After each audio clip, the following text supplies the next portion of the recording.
primer lugar, yo quiero decir que estoy muy contenta y muy agradecida a Luis, a Vicente, a Laura por haberme propuesto participar en esta actividad que a mí no hay cosa que me pueda apetecer más en la vida. Cuando yo elegí las 4 películas de este ciclo, Cría cuervos de Saura, Eva el desnudo de Mankiewicz y Creatura de Elena Martín Jimeno y All That Jazz, que me voy a quedar a ver porque, vamos, perderse la posibilidad de ver All That Jazz en una pantalla como esta, a mí me parecería un absoluto pecado.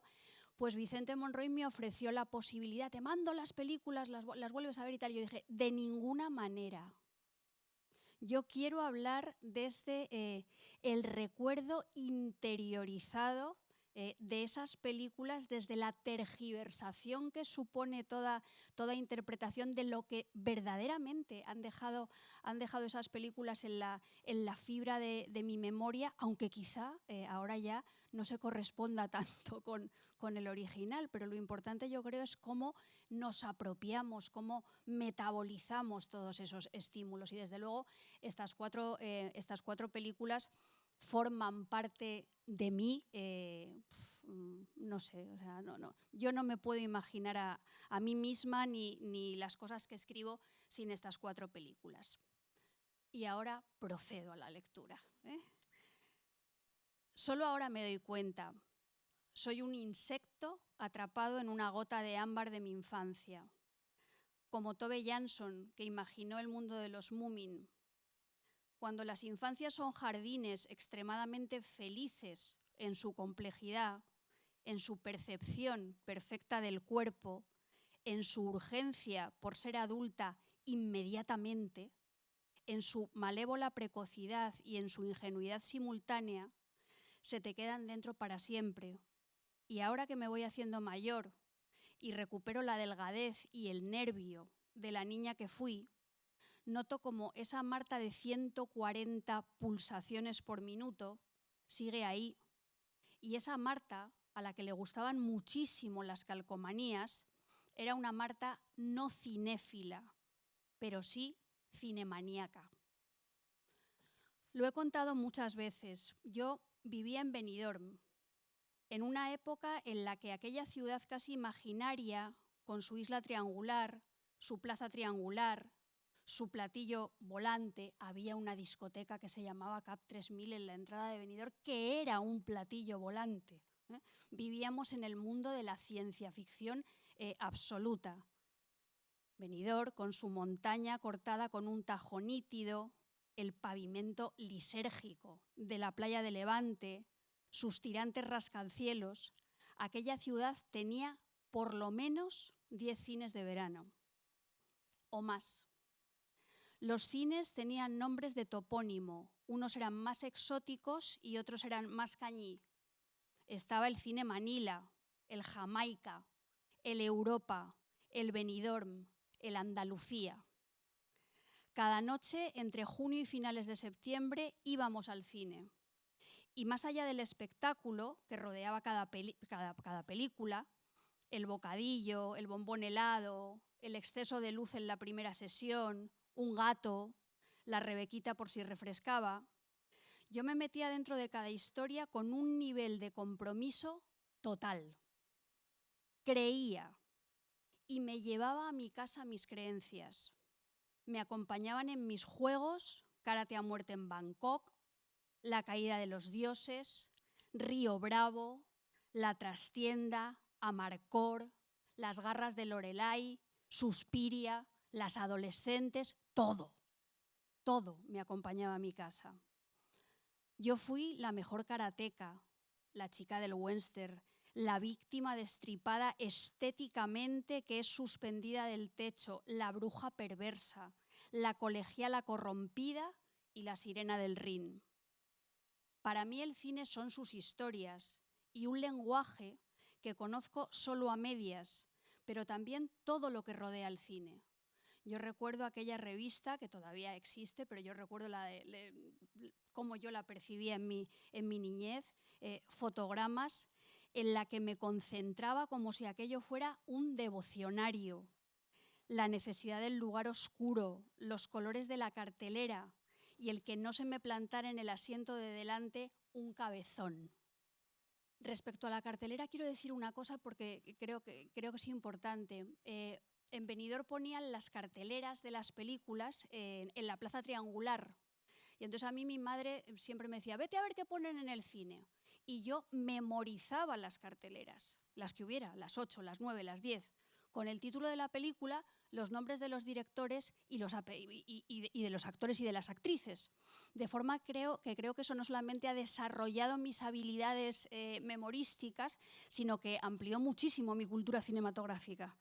Llegar a casi decir, en el Andalucía ponen La caída de los dioses de Luchino Visconti con Ingrid Tulin, Helmut Berger, en el no sé qué, ponen... Fuera una cosa maravillosa. Os lo recomiendo para que se lo sugieráis a vuestros niños y vuestras niñas, que estaría muy bien. Yo tenía el deseo de ser tan guapa como Virna Lisi. Todo eso se quedó aquí y me hace reivindicar un personalísimo derecho a la nostalgia, que es un sentimiento que no siempre nos paraliza y, desde luego, está en el cine como fenómeno de congelación y vivificación paralelas.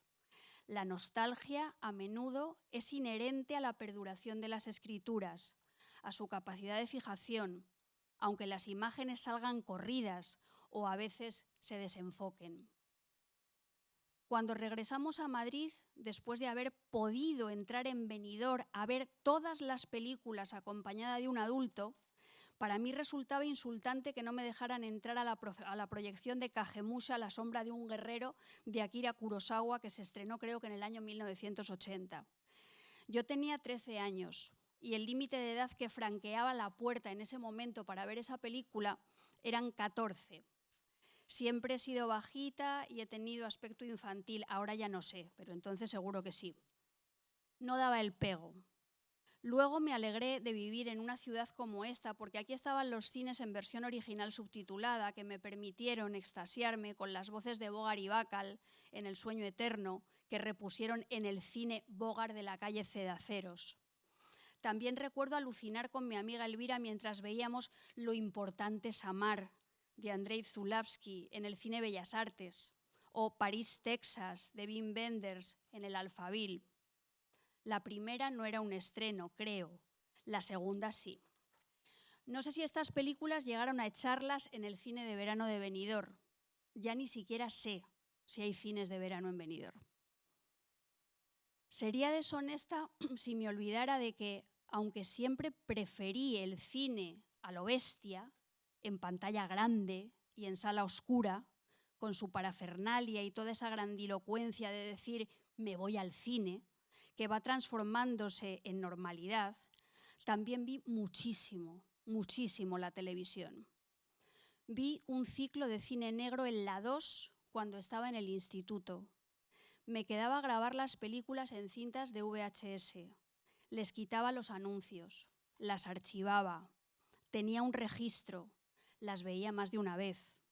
La mujer del cuadro de Fritz Lang, Laura de Otto Preminger, Forajidos de Robert Siodmak, Historias de un detective de Edward Dmytryk, La jungla del asfalto de John Huston, El halcón maltés también de Huston, El cartero siempre llama 2 veces en la versión de Ty Garnett, Perdición de Billy Wilder, El último refugio de Raoul Walsh.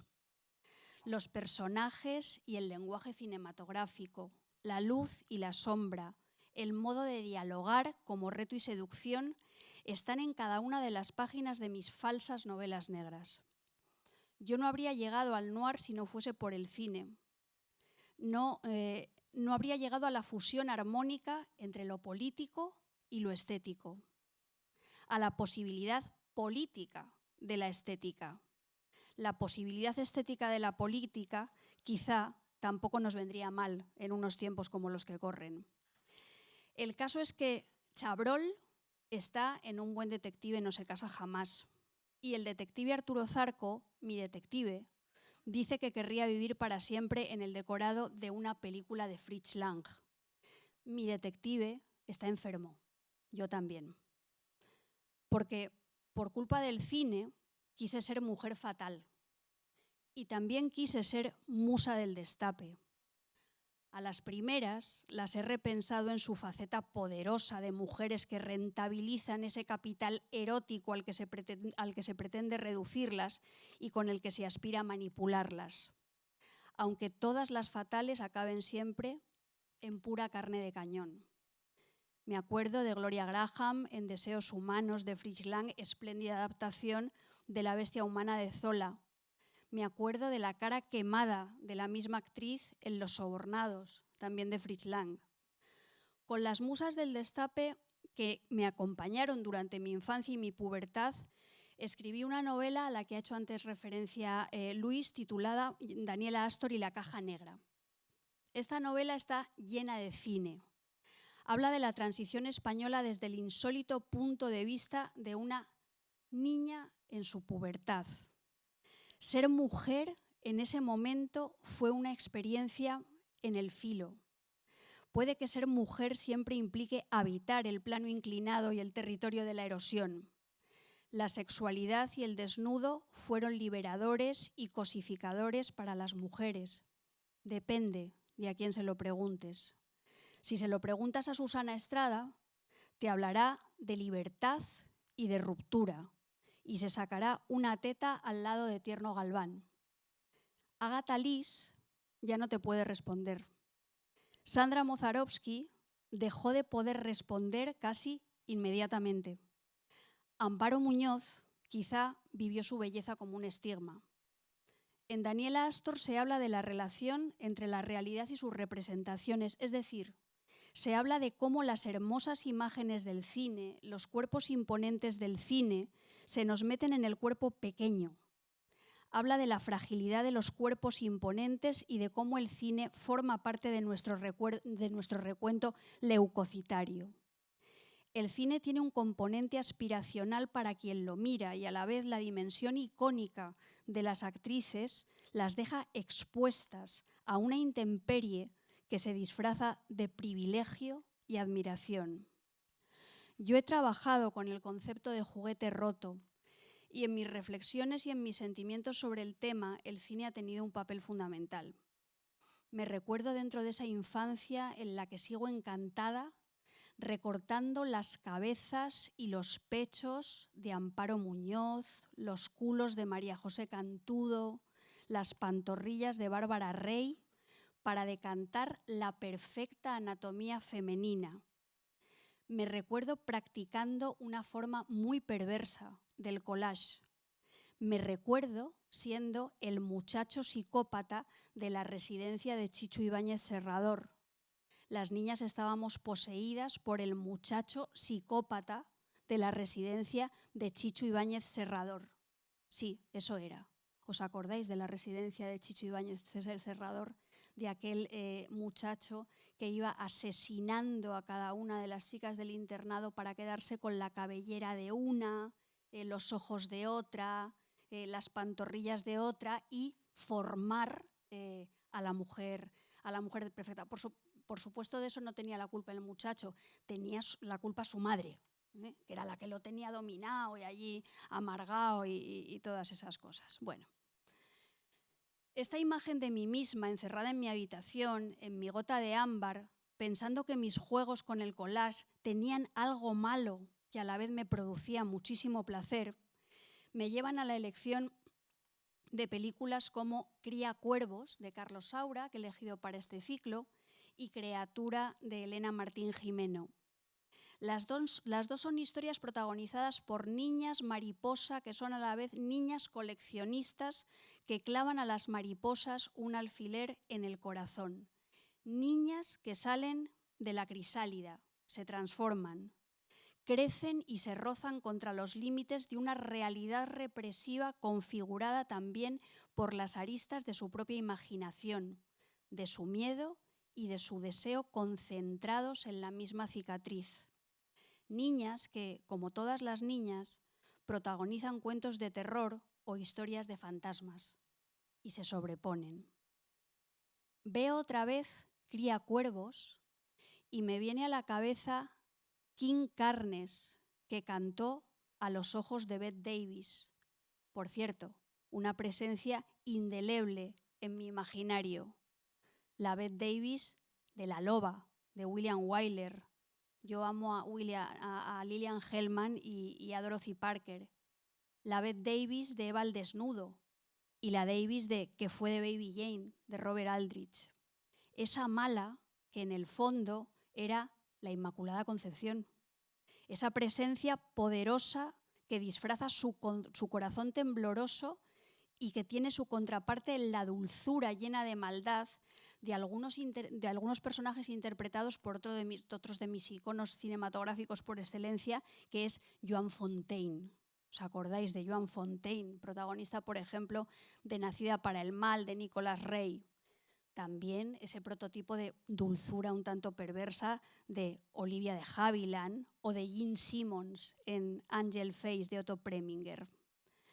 La víctima que no sabe que lo es y la que, negándose a ser víctima, se transforma en verduga. En el análisis de estos personajes hay simplificación, pero también hay matiz. No hay solo santas y putas. Hay una interesante paleta de grises, sobre todo cuando las demonias esconden figuras angélicas que contradicen la mácula del pecado original. El caso es que King Carnes cantó a los ojos de Bette Davis con una voz macerada en sustancias corrosivas. ¿Os acordáis de la canción de King Carnes? ¿La tenéis en la cabeza? No os la voy a cantar porque sería un poco patético, pero yo sí que me acuerdo de la canción. Pero no sé de nadie que cantara a los ojos de la niña Ana Torrent, fotografiados por Carlos Saura. Sería imposible concentrar tantas informaciones en 4 minutos pop.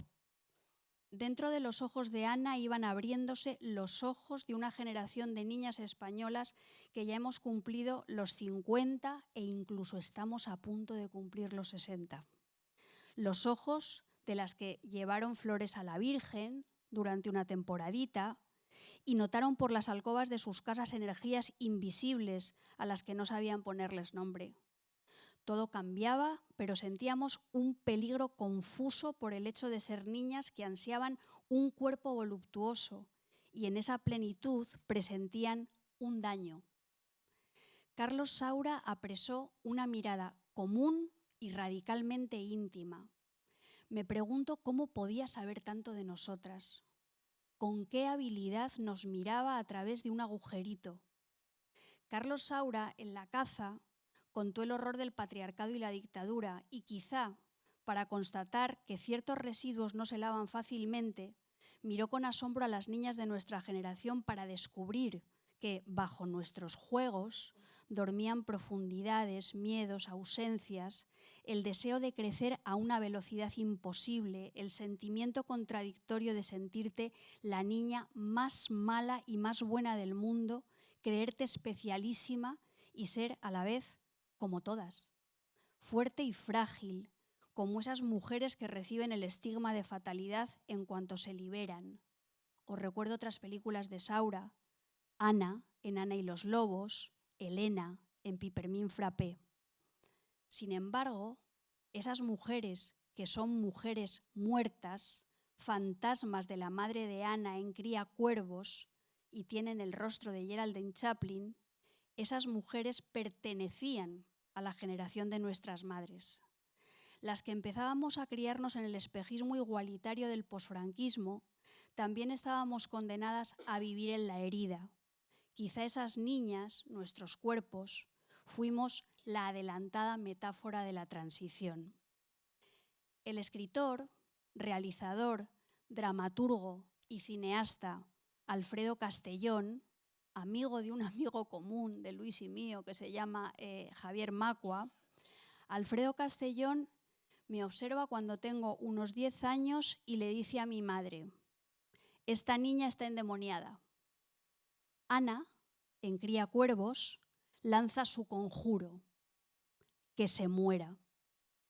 Mezcla la energía de la imaginación y la de la niñez, un poder mágico con el desvalimiento que convoca a los fantasmas amados. Los ojos de Ana Torrent son los de esas niñas especiales que cuando cantan practicando un playback introspectivo Janet a 45 revoluciones, se buscan por dentro y a la vez quieren ser miradas. Isa Campo habla de inocencia y maldad simultánea. Las niñas malísimas suelen ser más tontas que un cubo boca abajo. Construyen su maldad con experiencias prohibidas, orgasmos que crees que solo tú eres capaz de sentir y te colocan en una dimensión superior. También te llenan de culpa. Los ojos de Ana Torrent son los de esas niñas salvajes que a medida que crecen van sintiendo una carga que les corta la respiración. Hombres autoritarios, místicos, depredadores, con uniforme y pistola, sapientísimos, que no tolerarán jamás la libertad sexual ni las travesuras de las mujeres. Los ojos de Ana indagan en la verdad de nuestros fingimientos, juegos y máscaras mientras nos pintábamos o rebuscábamos en un cajón para probarnos un sostén que siempre nos venía grande. La precocidad erótica se acerca, la precocidad erótica, esa anticipación que quemó a nuestras antepasadas como a polillas que se acercan a la luz, nos vuelve a contar el cuento de que a menudo deseamos lo que nos aniquila. Sin la mirada de Carlos Saura, a mí me parece que no habrían existido cuadernos de monstruas y centauras, quizá tampoco La huérfana de verano 1993 de Carla Simón, jugando a ser su madre, ni las conversaciones de las niñas de Pilar Palomero. El retrato de Saura calcó realidades y profetizó violencias. Me queda la duda de si fue él quien nos observó amorosa e inteligentemente o nosotras hoy somos así porque Saura nos imaginó. Pocos cineastas han resultado tan perturbadores para mujeres que mirábamos y nos mirábamos desde el filo y la insatisfacción, la atracción no excluyente por la convencionalidad y el abismo, el miedo y la esperanza, preguntándonos si de verdad éramos así. En la época en la que Saura miraba a las niñas y quizá daba en el clavo, o quizá en la época en la que la mirada de Saura comenzó a integrarse en nuestra manera de ser como niñas sensibles y lúcidas, en España casi no había mujeres cineastas. Teníamos a Josefina Molina, a Pilar Miró, a Cecilia Bartolomé. Necesitábamos miradas femeninas que abordasen nuestros conflictos desde dentro. Con esto no quiero decir que ni el cine, ni el arte, ni la literatura deban abordar única y exclusivamente lo que a cada cual le atañe por género, raza, clase o extracción social. Parto de la necesidad de la imaginación y de las máscaras, también de la curiosidad y de la empatía que nos permiten habitar otras pieles. Sin embargo, esa condición inherente a la creación artística no es incompatible con la reivindicación de las voces y las miradas enterradas bajo la losa de los discursos hegemónicos. Era urgente que las mujeres pudieran dirigir sus películas y que las escritoras contásemos nuestras historias. Quizá en el cine era más difícil porque la dirección a menudo se asocia con una figura de autoridad alejada del prejuicio, de la debilidad femenil. Estamos en el camino de superar esas porquerías y creo que por eso me sentí tan deslumbrada y tan agradecida con una película como Criatura. En estos tiempos en los que desde el anticapitalismo feminista se recupera el hambre de Simone Weil y se plantean preguntas sobre las vocaciones religiosas y el ansia de absolutos que parece que solo cuestionan el fanatismo de la atea y nunca el de la monja, la conferencia episcopal está encantada en un país en el que el ultracatolicismo vuelve a ser una amenaza real. Os invito a pensar en el misterio de la concepción de María y en su tránsito desde la abstinencia sexual a la gravidez mágica. Me pregunto por el placer de la Madre de Jesús. Quizá el placer surgiese de la penetración en el tímpano clítoris de las palabras del arcángel. Quizá el aleteo del Espíritu Santo le hiciera estirar los deditos de los pies. Quizá María, como Teresa y otras mujeres emprendedoras dedicadas a la literatura mística, subgénero de la literatura erótica, habría descubierto los secretos gozosos de la masturbación. Pero de todo esto se nos cuenta muy poco. El deseo y el placer de las mujeres se escamotea en la representación artística. Por el contrario, suele hacerse apología del no placer femenino, de una ataraxia o de un sacrificio manifiesto. Se reflejan paréntesis o elipsis. En las salas de los museos tropezamos con relatos de hechos consumados. Una cadena une inquebrantablemente el sexo con la maternidad o la maternidad con un soplo o un asiento sucio de la línea 13. Violencia y miedo, pasividad. En el Thyssen contemplamos, iros a verlo al Thyssen, es un cuadro absolutamente maravilloso, contemplamos una joya de la ciencia ficción bíblica. Para mí es pura ciencia ficción bíblica. Se titula La Visitación y es de Jacob o Hans Strub, no se sabe. Jesús y Juan, perfectamente formados en las bolsas fetales de sus madres, María e Isabel, consiguen verse y hablarse acaso gracias a un protoecógrafo. De los gozosos misterios previos a la concepción, nada sabemos. La mujer se presenta como receptáculo, santuario, pisito de alquiler. Desde dentro de sus tripas, dos tipos poderosos hacen tratos. Deseo y deleite femeninos son tachados por religiones que atentan contra nuestro bienestar. Hay mujeres que desean ser madres y otras que no desean serlo y no renuncian al orgasmo. Criatura es una película muy importante. Saca nuestra sexualidad de sublimaciones místicas o serpientes pecaminosas y la interpreta como cotidianidad y materia. Una niña, iluminada por la luz de la ventana, observa con curiosidad lo que tiene entre las piernas. Esa maravillosa epifanía se transforma, fotograma a fotograma, en malestar e inquietud. La trama de crecimiento deviene en la posibilidad de película de terror. El placer se somatiza como urticaria. Tememos que la niña, la adolescente, la mujer alberguen un monstruo en la vulva. ¿Acaso una anomalía? La anomalía es solamente el placer y su búsqueda. Cuando una niña goza por un hallazgo fortuito del rozamiento, colchones, cuerdas, barandillas, el universo está lleno de posibilidades, la finalidad del sexo puede alejarse de la perpetuación de la especie. La precocidad en una niña es perversa y la hermosa facilidad para el gozo la coloca en el abismo de la transgresión. Incesto, embarazo no deseado y a destiempo, y más tarde práctica de una sexualidad alternativa a la exigencia de hombres que hoy ya no temen desperdiciar su semillita, aunque la Iglesia también haya castigado sin piedad sus juegos de manos. La masturbación animaliza a las mujeres que se aventuran a cumplir con el mandato de gozar, alejándose del ideal de la muñeca sin genitales.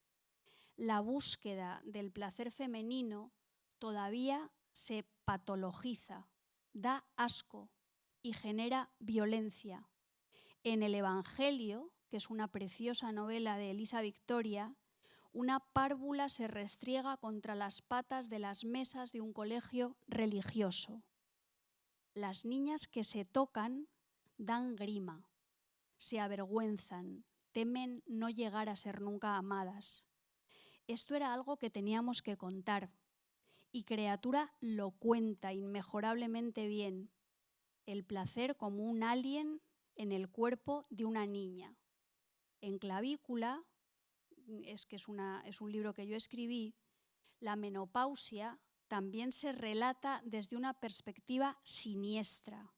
Es un invasor, un octavo pasajero, una licantropía que me hizo mirar la fenomenología del propio cuerpo desde una perspectiva autoparódica. Y ahora me río con vosotros y con vosotras. Ja, ja, ja. Qué risa da la menopausia. Así pues, la elección de cría cuervos y de criatura se relacionan con la niña que fui en lo que esa niña tuvo de niña. Niña, en este caso, con A. Niña de la clase de las niñas, niña mutante en adolescente y en mujer, niña gozosa y culposa, niña hechizada y eléctrica, que hoy deviene en madura mujer amarilla. La elección de Eva al desnudo y de All That Jazz son otro cantar, y nunca mejor dicho. Tienen que ver con ese síndrome de Stendhal que yo he experimentado sobre todo en el cine, con la fascinación por el cine, el teatro, los musicales desde dentro del cine, el teatro y los musicales, con la curiosidad que suscita en mí cómo la farándula y las condiciones económicas del espectáculo se filtran en la creatividad y los estilos. Ese vínculo entre el dentro y el fuera que me obsesiona en la construcción literaria y que me ha llevado a escribir un texto autobiográfico como Los íntimos, Farándula, que es una novela centrada en el mundo de los actores y de las actrices que, por cierto, tiene como eje vertebrador la adaptación, la conversión en representación teatral de Eva al desnudo. Y otras novelas como Persianas metálicas bajan de golpe, que para mí es una fantasía musical, una distopía con banda sonora de Rapsodia, yo no habría podido escribirlas nunca si dentro de mi cabeza no resonaran todo el rato los pasos de baile de Fred Astaire y Ginger Rogers, las zapatillas rojas de Powell y Pressburger, Un americano en París de Vicente Minelli, Piel de asno de Jacques Demy, Cabaret y All That Jazz de Bob Fosse. Nada me gusta más en el mundo. Nada. Esto me define como mujer gafapasta, letra herida y también profundamente pop. Con el paso del tiempo yo me he dado cuenta de que soy posmoderna a mi pesar, aunque hoy más que nunca me parece que debemos recuperar el impulso utópico y distópico de la modernidad. No me apetece disertar mucho sobre obviedades como la de que el guión y la dirección de Mankiewicz en Eva al desnudo son irrepetibles. El multiperspectivismo, la construcción de personajes como Addison DeWitt o de Margot Channing frente a esa Eva, que es la Eva que muerde la manzana del querer ser a cualquier precio, que muerde la manzana del árbol del conocimiento, que se estira y se empeña más allá de todo escrúpulo y que al final es la encarnación de que hay que tener mucho cuidado con lo que se desea por si acaso se cumple. La Eva que es castigada por su empeño y su loco afán. Una Eva profundamente bíblica, interpretada con habilidad por Anne Baxter, que ya sabéis que le da la réplica a monstruos como la ya citada Bette Davis, Celeste Holm o George Sanders. Os hago una confesión, a mí cualquier película con George Sanders dentro me gusta más. No puedo pensar en películas en las que esté George Sanders, de verdad, que no me gusten. Y esto también me hace reflexionar sobre que yo no sé qué os pasará a vosotros y a vosotras, pero a mí ser fetichista es lo que me permite un poco fundamentar mi iconoclastia. Si no fuera fetichista no podría ser iconoclasta. No me apetece profundizar en la pregunta de la posible carga reaccionaria del mensaje de la novela de Mary Orr en la que se basa el guión de Mankiewicz. Solo quiero insistir en que a mí me habría gustado ser una secundaria de carácter como Thelma Ritter y en la armonía, el equilibrio, la elegancia, la concepción coreográfica de una película que habla de rencores y gratitudes, envidia y amor, en un ámbito artístico indisolublemente ligado a su dimensión de oficio. Quizá, si no hubiese visto esta película con la boca abierta, no habría escrito, como os decía antes, Farándula ni Los íntimos, o por lo menos no los habría escrito igual. Acabo de escribir que en Eva al desnudo hay algo coreográfico y me parece que en casi todas las películas y novelas que me gustan hay algo coreográfico. Los miércoles, en Hoy por Hoy, con Manuel Delgado y yo, intentamos convencer a Àngels Barceló de que debería mirar con otros ojos el género musical. Ella no comprende que de pronto la gente se ponga a cantar en mitad de una escena. Delgado le dice que es el movimiento de la propia vida, que en realidad en la propia vida estamos bailando todo el rato, nos movemos al ritmo de las músicas.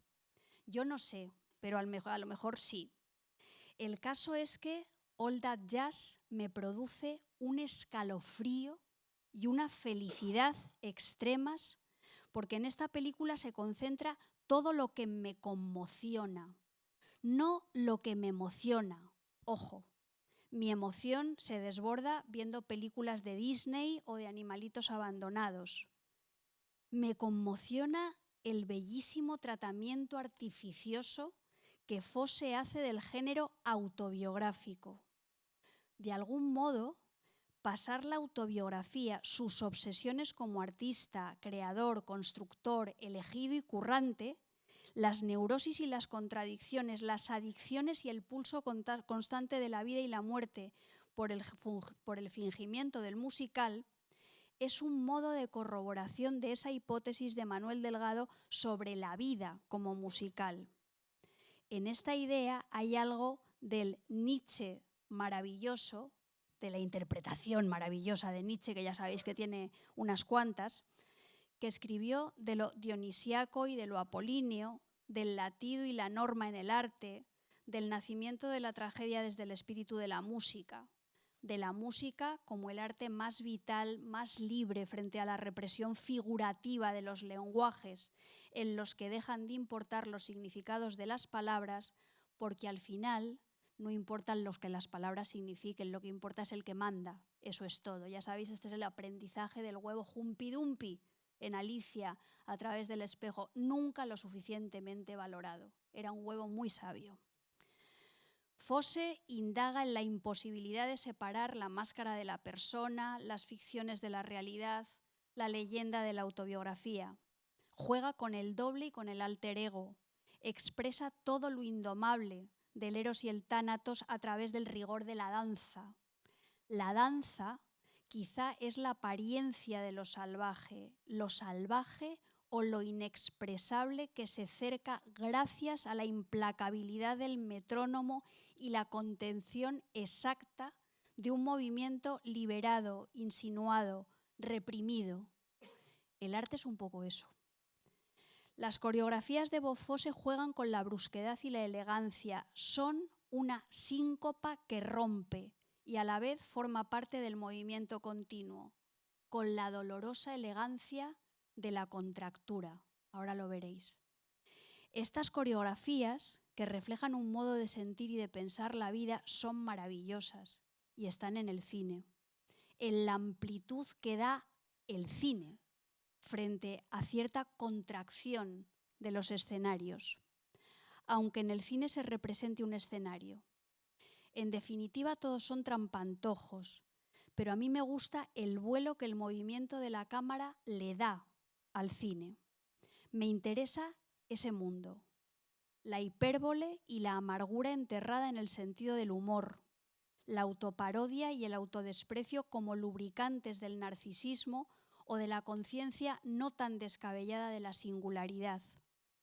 Me interesa la centralidad del cuerpo y cómo se usa el cuerpo, la expresión del cuerpo a través de la danza. Más allá de toda explicación intelectual, Eros, Tánatos, autobiografía y autoficción, Nietzsche y la madre del cordero, cuando veo bailar a Anne Reikin, no quiero explicar nada. Solo quiero mirar, porque recordemos que mirar también es una forma de vivir.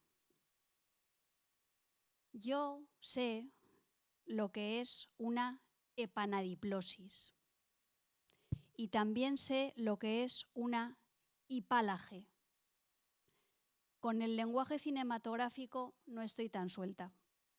Y sin embargo, entendí con Godard que el traveling es una cuestión moral, y con Hitchcock que a veces la trama es la percha para colgar el lenguaje. Pienso a menudo en el moño italiano de Kim Novak en Vértigo y siento una atracción irresistible y cierta repulsión también. El lenguaje del cine, imperceptible y explícitamente, acompaña la formación de mi cuerpo y de la retórica que utilizo para acercarme como lectora y escritora a los textos como artefactos humanos, corpóreos y vitales. Muchísimas gracias por vuestra atención y vuestro silencio amable.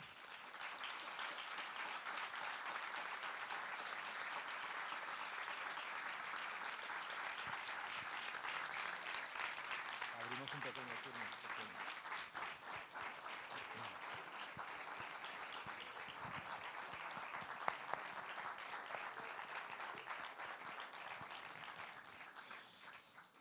Bueno, muchísimas gracias, Marta. Ha sido un texto precioso y una lectura con una dicción exquisita, además. Escuchándote hablar de las niñas, has mencionado muchas novelas tuyas, pero no has mencionado la lección de anatomía. Y ahora ya tengo más clave de dónde vienes. Muy bonita la genealogía que has hecho de tu vida como espectadora y las escrituras que has hecho. Tenemos entre 5 y 10 minutos para preguntas. Os abrimos el turno a vosotros. Creo que es interesante que todos tenemos nuestra experiencia como espectadores, y además las películas que ha mencionado Marta creo que nos interpelan a todos. Solo tenéis que levantar la mano y os acercamos el micrófono, así que no lo dudéis.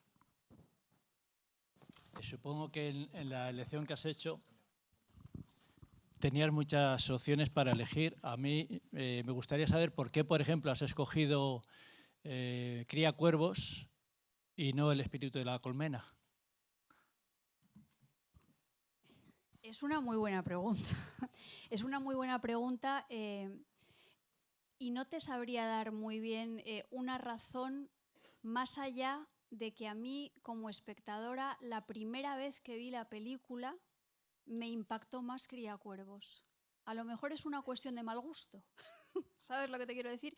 Pero a mí como receptora había escenas de Cría cuervos que se me han quedado grabadas para siempre jamás. Esa escena que os he comentado aquí de esa niña diciendo que se muera, y el señor que se muere, y ella cree que ha sido por su culpa. Me pareció maravilloso. La escena con la canción de Janet, ese tipo de cosas que yo os comentaba al principio. No quiero volver a ver la película, quiero saber lo que soy capaz de recordar de la película.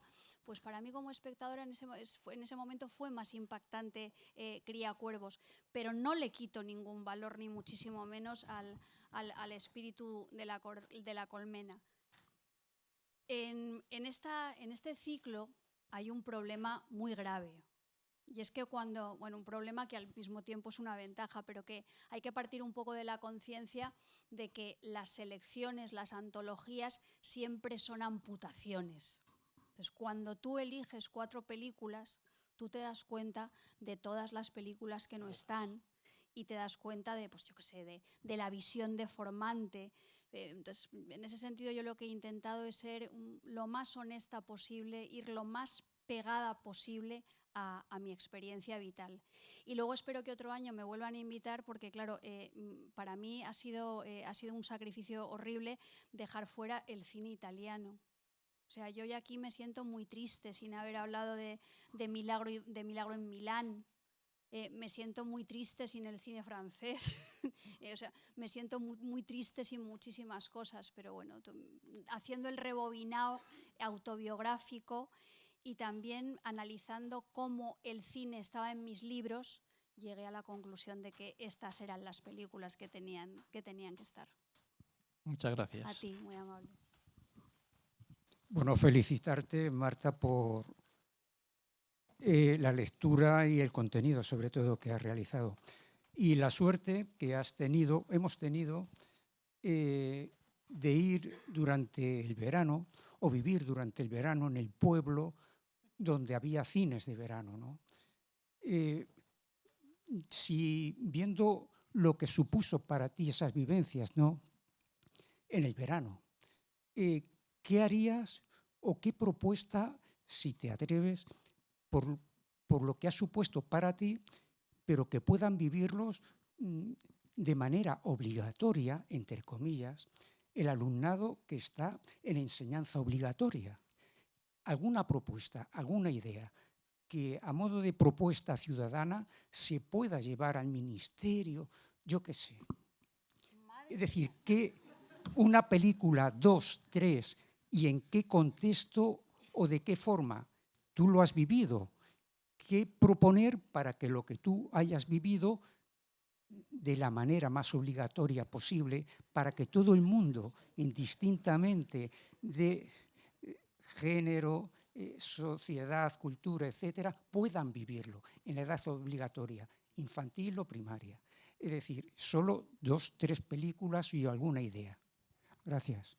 Bueno, gracias a ti por la primera parte de la intervención. La segunda no te la agradezco nada porque es una cosa dificilísima. O sea, yo sería incapaz, eso habría que pensarlo muy despacio, porque además yo creo que lo que es la sensibilidad para recibir el cine, la sensibilidad de las personas más jóvenes para relacionarse con los textos está cambiando de una manera sustancial. Yo no digo que a peor ni a mejor, pero está cambiando.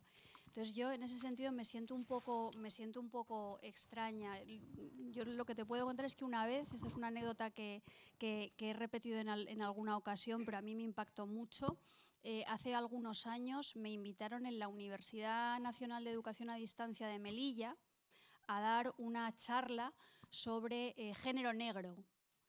Y tenía que elegir una película y bueno, pues a partir de esa película hablar de la relación entre el cine, la literatura. No era para alumnos tan pequeños como tú decías, pero era para alumnos de primero de carrera. Y entonces yo creo recordar que elegí una de las que menciono aquí. No me acuerdo si era Perdición o si era Deseos humanos. Y los profesores me escribieron y me dijeron: oye, por favor, elige una película de género negro, pero que no sea en blanco y negro, porque eso va a suponer un problema para que los alumnos se enganchen, para estimularlos a la hora de ver la película. Y yo no me lo podía creer. Y luego cuando llegué allí y lo pregunté, me dijeron que sí, que les hubiera costado muchísimo más trabajo ver una película en blanco y negro, porque para ellos el blanco y negro era una manera como de suspender o poner en el límite el riesgo de su capacidad de creer. Y bueno, pues y luego me reprocharon que yo no veía películas en el móvil. Entonces claro, es que y probablemente por mi parte es una limitación, no puedo, ¿no?